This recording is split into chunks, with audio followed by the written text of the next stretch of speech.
Hi friends எல்லோருக்கும் வணக்கம். எல்லோரும் எப்படி இருக்கீங்க? நல்லா இருக்கீங்களா? இன்னைக்கு வந்து ஒரு புது கதை தான் பார்க்க போகிறோம். அதுக்கு முன்னாடி நீங்கள் நமது சேனலை சப்ஸ்கிரைப் பண்ணாமல் இருந்தீங்கன்னா மறக்காமல் சப்ஸ்கிரைப் பண்ணிக்கோங்க. கீழே இருக்க பெல் பட்டனையும் கிளிக் பண்ணுங்கள். அப்போ தான் நான் வீடியோஸ் போட்டோன்னே உங்களுக்கு உடனுக்குடனே நோட்டிஃபிகேஷன்ஸ் வரும். ஸோ மறக்காமல் சேனலை சப்ஸ்கிரைப் பண்ணிட்டு வீடியோ பாருங்கள் ஃப்ரெண்ட்ஸ். வாங்க நம்ம கதைக்குள்ளே போகலாம். என் பேர் பார்த்தீங்கன்னா மகேஷ். நான் வந்து ஒரு மார்க்கெட்டில் வந்து காய்கறி மார்க்கெட்டில் வந்து கடையில் வேலை பார்த்துக்கிட்டு இருந்தேன்.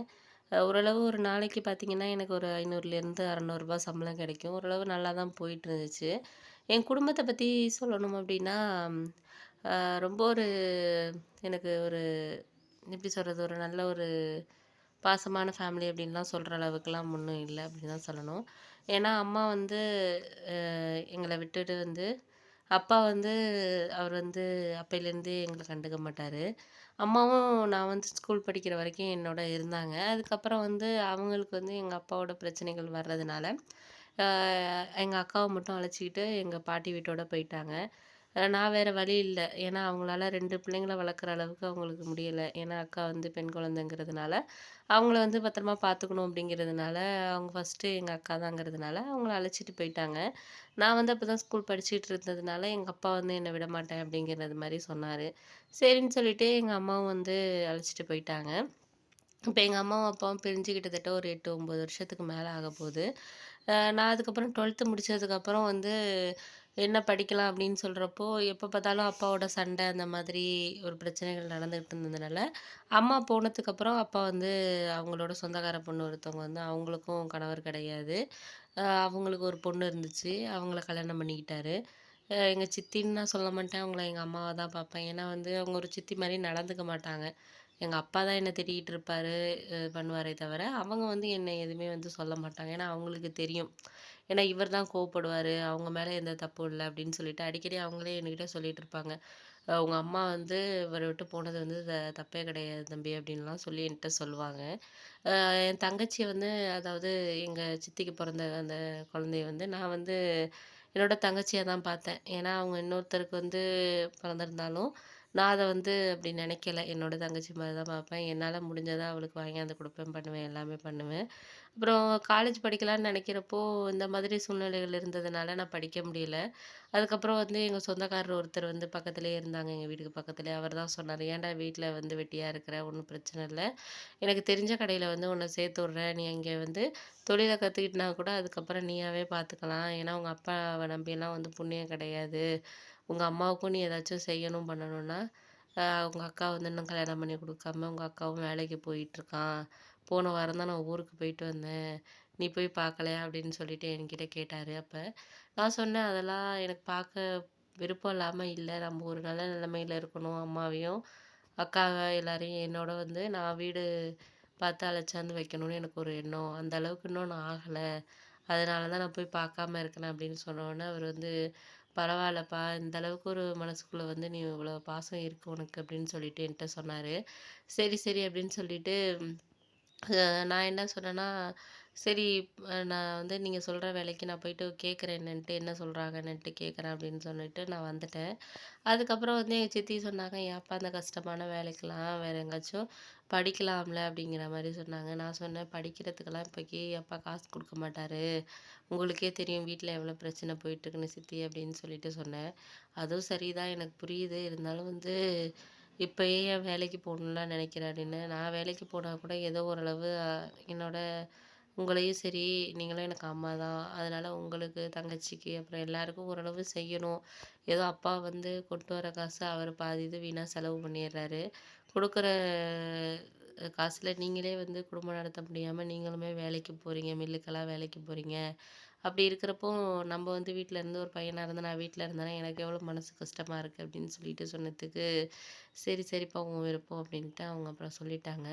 அப்புறம் அவரு என்னோட அந்த சித்தப்பா சொன்ன மாதிரியே வந்து அவர் சொன்ன இடத்துக்கு போய் பார்த்தேன். நெறைய பேர் வேலை பார்த்தாங்க. கிட்டத்தட்ட ஒரு 15, 20 பேர் வந்து அது எப்படின்னா காய்கறி வந்து ஹோல்சேலா வந்து இறங்கும். அத வந்து எல்லா பாக்ஸ்லயும் வந்து பேக் பண்றது தான் அதில வேலை. எல்லாத்தையும் எடுத்துட்டு வந்து பேக் பண்ணணும். எத்தனை கிலோ அப்படிங்கிற மாரி எண்ணி பேக் பண்ணி வைக்கணும். முதலாளி ரொம்ப நல்ல விதமா தெரிஞ்சாரு. போனோனே வந்து சொன்னாரு, "இது மாரி உங்க சித்தப்பா சொன்னாருப்பா. நீ வருவேன்னு சொன்னாரு. உன் வீட்டு விஷயம்லாம் சொன்னாரு. அது மாரி நெறைய பேர் இருக்கிறாங்கப்பா. ஒண்ணும் கவலைப்படாத. நானே வந்து அது மாரி ஒரு சூழ்நிலையிலேருந்து வந்தவன் தான். இன்னைக்கு நல்லா இல்லையா? அதனால அதெல்லாம் நினைக்கக் கூடாதுப்பா நீ. ஓரளவு நீ தொழில கத்துக்கிட்டேன்னா, நீ அதுக்கப்புறம் போய் எங்க வேணாலும் பொழச்சுக்கலாம் அப்படிங்கிற மாரி சொன்னாரு. சரின்னு சொல்லிட்டு, அதுக்கப்புறம் என்ன நடந்ததுங்கிறத அடுத்த ஒரு பகுதியில உங்ககிட்ட நான் சொல்றேன் ஃப்ரெண்ட்ஸ்.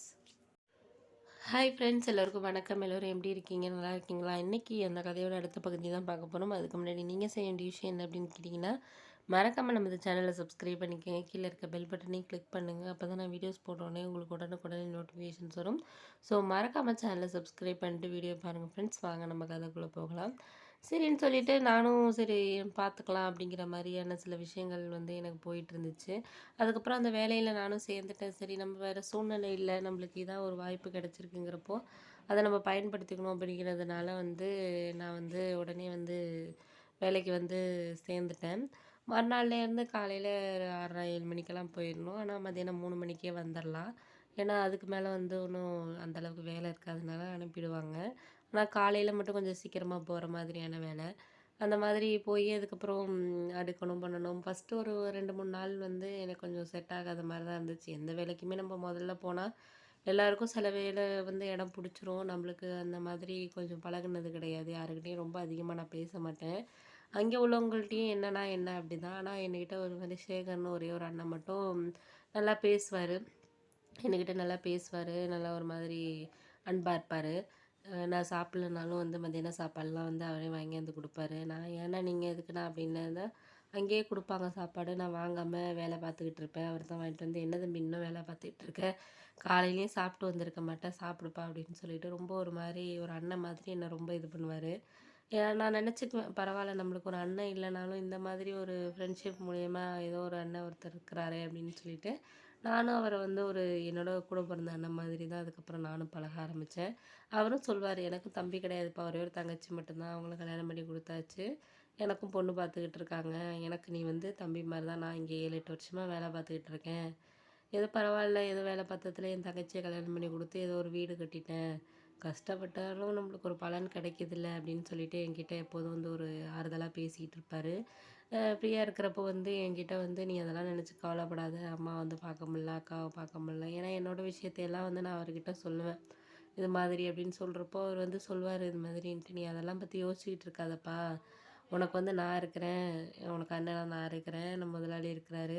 அப்ப உங்க சித்தி எல்லாம் தான் இருக்கிறாங்க. அவர் உங்க அப்பா உன் மேல வந்து பாசமா இல்ல. அதெல்லாம் யோசிச்சுக்கிட்டு நீ வந்து தேவையில்லாத யோசிச்சுக்கிட்டு இருக்காத. இனிமே நீ வேலையில கவனத்த செலுத்து. வேலைய நல்லா பார்த்தன்னா, முதலாளியும் உனக்கு சம்பளம்லாம் ஏத்தி குடுப்பாரு. போனஸ் அதெல்லாமே குடுப்பாரு. அதெல்லாம் அவரு சம்பள விஷயத்துலலாம் எதுவுமே பாக்கி வைக்க மாட்டாரு. எல்லாமே அப்பைக்கப்ப குடுத்துருவாரு. நீ வந்து வார சம்பளமா கூட வாங்கிக்கலாம். வாங்கி கொஞ்சோண்டு பேங்க்ல போட்டு வச்சனா கூட, உனக்கு பின்னாடி யூஸ் ஆகும். ஏன்னா எல்லாத்தையும் நீ குடுத்துட்டு வந்து அப்புறம் வந்து கஷ்டப்பட்டு சரியா இருக்காது. உனக்குன்னு ஒரு சேமிப்பு என்னைக்குமே இருக்கணும். அப்பதான் வந்து உனக்கு வந்து ஏதாச்சும் கஷ்டமான நேரத்துல வந்து உனக்கு அது உதவும் அப்படின்னு சொன்னாரு. சரி அந்த அண்ணன் சொன்னது எனக்கு கரெக்ட்டா தான் இருந்துச்சு. அப்புறம் 1 மாசம் வந்து வேலை பார்த்துக்கிட்டு இருக்கப்பயே வந்து எனக்கு வந்து 20 நாள் சம்பளம் மொத மாசம் வந்ததுக்கு குடுத்தாங்க. குடுத்தத வந்து ஒரு 5 நாள் சம்பளத்த வந்து எனக்குன்னு எடுத்து வச்சுக்கிட்டு, ஒரு 5000 மட்டும் எடுத்து வச்சுட்டு மீதியெல்லாம் வந்து அவங்க சித்திக்கிட்ட குடுத்துட்டேன். ஒரு ரூ. 10,000 குடுத்தேன். "நீங்க செலவுக்கு வச்சுக்கங்க சித்தி. தங்கச்சிக்கு ஏதாச்சும் வேணுனா நீங்க வாங்கி குடுங்க. குடும்ப செலவுக்கு வச்சுக்கங்க. இனிமே அவர எதிர்பார்க்காதீங்க" அப்படின்னு சொன்னேன். அவங்களுக்கு ரொம்ப சந்தோஷமா இருந்துச்சு. அதாவது ஒரு நம்ம வயித்துல ஒரு பிறந்த பையனா இருந்தா கூட இந்த மாரி சம்பளத்த எடுத்தாந்து குடுப்பானா என்னன்னு தெரியாதுப்பா. நீ இந்த அளவுக்கு எங்க மேல இருக்கிற, நீ எனக்கு பையனா வரலையேன்னு எனக்கு கவலையா இருக்கு அப்படின்னு சொல்லிட்டு ரொம்ப ஃபீல் பண்ணாங்க. அதுக்கு தான் நான் சொன்னேன், "ஏன் நீங்க எதுக்கு கவலைப்படுறீங்க? இப்பயும் நான் உங்களுக்கு பையன் தானே. என்ன உங்க வயித்துல பொறக்கலன்னா என்ன? நான் வந்து எனக்கு வந்து நீங்களும் அம்மா தான். எங்க அம்மா இப்ப பக்கத்துல இருந்து எனக்கு ஒரு சமைக்கல, பண்ணல. எதுவுமே அவங்கள்ட்ட இருந்து எனக்கு கிடைக்கல. நீங்க தான் என்ன பார்த்துக்கிட்டீங்க, பண்ணீங்க. இப்ப கிட்டத்தட்ட ஒரு 5, 6 வருஷமா. அப்படி இருக்கிறப்போ நீங்களும் எனக்கு வந்து அம்மா தானே." அப்படின்னு சொல்லிட்டு, "நான் உங்கள அம்மாவா தான் நினைக்கிறேன்." அப்படின்னு சொல்லிட்டு சொன்னேன். "சரி, சரிப்பா." அப்படின்னு சொல்லிட்டு அவங்க அந்த பணத்த வந்து அதுக்கப்புறம் சரி அப்படின்னு சொல்லிட்டு நானும் வந்து ஒரு விஷயமா வந்து சரி பரவாயில்ல அப்படின்னு சொல்லிட்டு நம்ம இருக்கலாம் அப்படின்னு சொல்லிட்டு அந்த வேலையிலேயே நான் இருந்தேன். ஓரளவு நல்ல சம்பளம் கிடைக்குது அப்படிங்கிறதுக்காக நம்ம வந்து இது பண்ணக்கூடாதுங்கிறதுனால நானும் உண்மையாக இங்கே வேலை செஞ்ச சில பேர் மாதிரி வந்து வேலை செய்கிற மாதிரி சில எங்கள் இதில் வேலை பார்க்குறவங்களே ஒரு சில பேர் வந்து முதலாளி வந்தால் நல்லா வேலை செய்வாங்க. இல்லாட்டினா கதை பேசிட்டு உட்காந்துருப்பாங்க. நான் ஆனால் அது மாதிரிலாம் கிடையாது. ஏன்னா நம்ம வந்து சம்பளம் கொடுக்குறாங்க, காசு வாங்குறோம் அப்படிங்கிறப்ப நம்ம அதுக்கு வந்து ஒரு வேலையை நம்ம செய்யணும். அவங்கள இது பண்ணக்கூடாது அப்படிங்கிறதுல